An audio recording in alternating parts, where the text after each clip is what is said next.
Hello दोस्तों, आप सभी का स्वागत है हमारे यूट्यूब चैनल में। तो दोस्तों, आज का प्रश्न है या आज का टॉपिक है छंद किसे कहते हैं। दोस्तों, ये छंद की वीडियो हम एक और बना चुके हैं जिसमें है कि छंद किसे कहते हैं और छंद के अंग कौन कौन से होते हैं। दोस्तों, वो वीडियो आपके लिए बहुत ही हेल्पफुल होने वाली है, उसे देखना ना भूलें। हमारे चैनल के प्लेलिस्ट में जाइए और देखिए, बहुत ही अच्छा वीडियो है। मात्रा या वर्णों की गणना से निर्मित रचना छंद कहलाती है। छंद के प्रकार कितने होते हैं? तो मात्रा और वर्ण के आधार पर छंद के मुख्य दो प्रकार होते हैं। छंद के कितने प्रकार होते हैं दोस्तों? तो छंद के दो प्रकार होते हैं।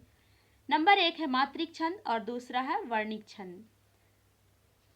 मात्रिक छंद मात्रा की गणना पर आधारित छंद होती है, इसे मात्रिक छंद कहते हैं। जो मात्रिक छंद होती है दोस्तों, वो मात्राओं की गणना पर आधारित होती है। चौपाई सममात्रिक छंद है। ये जो चौपाई है दोस्तों, ये सममात्रिक छंद है और इसके 4 चरण होते हैं और प्रत्येक चरण में 16-16 मात्राएं होती हैं। प्रत्येक चरण, जैसे यहाँ से लेकर यहाँ तक ये एक चरण है, इसमें 16 मात्राएं हैं। चरण के अंत में 2 गुरु होते हैं और चरण के लास्ट में, जैसे ये एक चरण है और ये लास्ट में 2 गुरु होते हैं। जैसे बंदह गुरु पद पदुम परागा सुरुचि सुवास सरस अनुरागा अमीय मोरी मैं चूरन चारु समन सकल भव रुच परिवारु। दोस्तों, ये यहाँ से लेकर यहाँ तक एक चरण है और इसमें प्रत्येक चरण में 16-16 मात्राएं हैं। दोस्तों, ये मात्राओं की गणना हम लिखे हैं। इसका ये जो लाइन जैसे है, इसका मतलब दोस्तों, इसका मान होता है 1 और इसका मान होता है दोस्तों 2। तो इसे हम 1 काउंट करेंगे और इसे 2, तो 1 2 और ये 2 4 हो गया और 5 6 7 8 9 10 11 12 13 14 15 16, ये प्रत्येक चरण में 16 मात्राएं हैं दोस्तों। दूसरा नंबर है दोस्तों दोहा। यह अर्ध सममात्रिक छंद है। दोहा जो होता है दोस्तों, यह अर्ध सममात्रिक छंद है। इसमें 4 चरण होते हैं, इसके भी 4 चरण होते हैं। इसके प्रथम व तृतीय चरण में, प्रथम और तीसरा चरण, यानी दोस्तों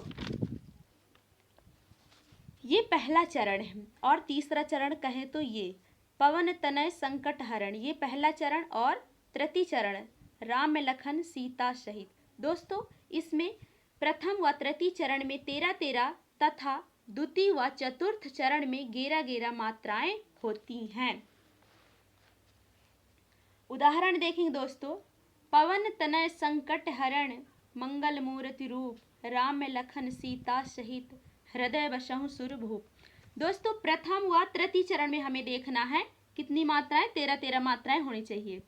तो 1 2 3 4 5 6 7 8 9 10 11 12 13, ये प्रथम चरण में 13 मात्राएं हैं दोस्तों। और तृतीय चरण में भी काउंट करते हम 2 3 4 5 6 7 8 9 10 11 12 13, यानी कि प्रथम और तृतीय चरण में 13-13 मात्राएं हैं दोस्तों। अब हम देखते हैं द्वितीय चरण में कितनी मात्राएं। तो 11-11 मात्राएं द्वितीय और चतुर्थ चरण में, 2 3 4 5 6 7 8 9 10 11, ये द्वितीय चरण में 11 मात्राएं हैं दोस्तों।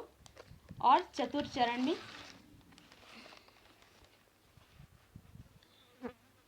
1 2 3 4 5 6 7 8 9 10 11।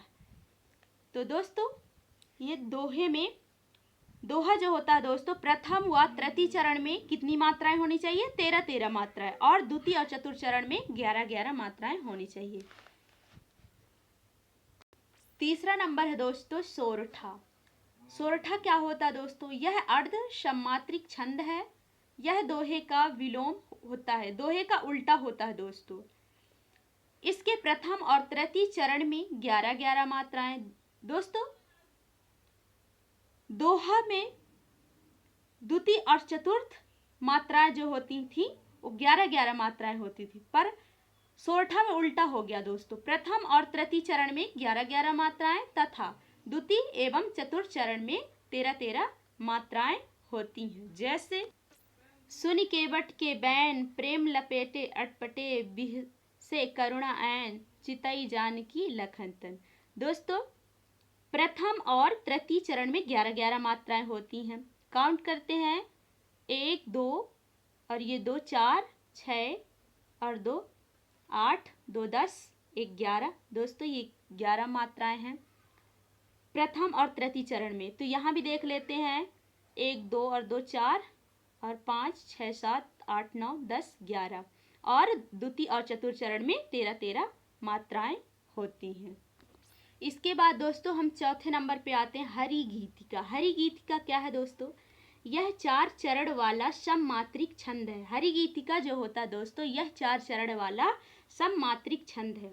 इसके प्रत्येक चरण में 28 मात्राएं होती हैं। प्रत्येक चरण में दोस्तों 28 मात्राएं होती हैं। अंत में लघु और गुरु होता है। लघु और गुरु, लघु का मतलब दोस्तों छोटा और गुरु का मतलब बड़ा, चरण के अंत में होता है। तथा 16 व 12 मात्राओं पर यति होती है। यति का मतलब दोस्तों विराम। इसमें प्रत्येक चरण के अंत में रगड़ होना आवश्यक होता है। दोस्तों हरि गीतिका में प्रत्येक चरण के अंत में रगड़ होना आवश्यक होता है। जैसे अन्याय सहकर बैठे रहना यह महा दुष्कर्म है। दोस्तों ये यहाँ से लेकर यहाँ तक एक चरण है और इस प्रत्येक चरण यानी कि प्रत्येक चरण में 28 मात्राएं होती हैं। तो दोस्तों ये हम काउंट कर लेंगे, 1 और ये 2 2 और 1 3 4 5 6 7 8 9 10 11 12 13 14 15 16 17 18 19 20 21 22 23 24 25 26 27 28। और दोस्तों यहाँ पे चरण के अंत में रगड़ होना आवश्यक है। रगड़ का मतलब दोस्तों ये पहले हमारा गुरु रहेगा, इसके बाद लघु और फिर गुरु। ये दोस्तों ये हमारा रगड़ है।